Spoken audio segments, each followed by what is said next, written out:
Dalawang DSAT lang pero parang binaksakan ka ng buong buwan. Kung newbie ka sa BPO at feeling mo wala ka ng chance para bumawi sa CSAT, wait lang Paps, hindi pa tapos ang laban. Throw your hands up if you with it, drop it. Good day, allow me to vent out here. May mga agents talaga na okay sa attendance, okay sa HT, okay sa quality, pero pagdating sa CSAT, doon nagkakaroon ng problema. At gets ko yung pressure kasi pag meron kang dalawang baksak na survey, feeling mo kailangan mong gumawa ng miracle para mahabol mo yung CSAT score mo for the month.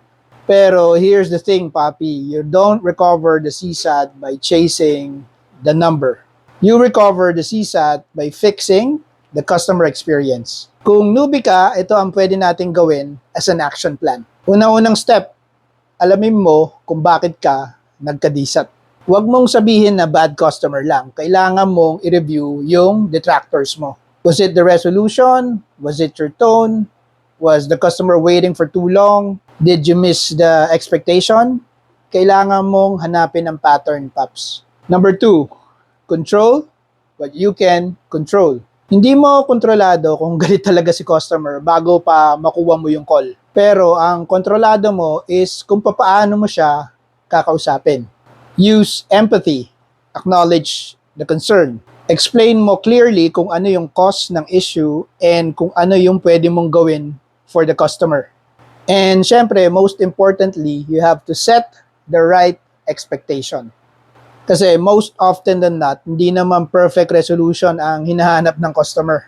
Gusto lang nilang malaman kung may nakakaintindi sa problema nila at kung anong pwedeng gawing solusyon. Number 3, create your personal CSAT checklist. Before ending the interaction, you have to ask yourself, na-address ko ba lahat ng concerns? Clear ba yung next steps? At kung ako yung customer, satisfied ba ako sa experience ko?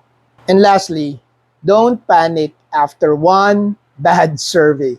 Kapag nakita mong bumaba yung CSAT mo, huwag mong dalhin yung frustration sa customers.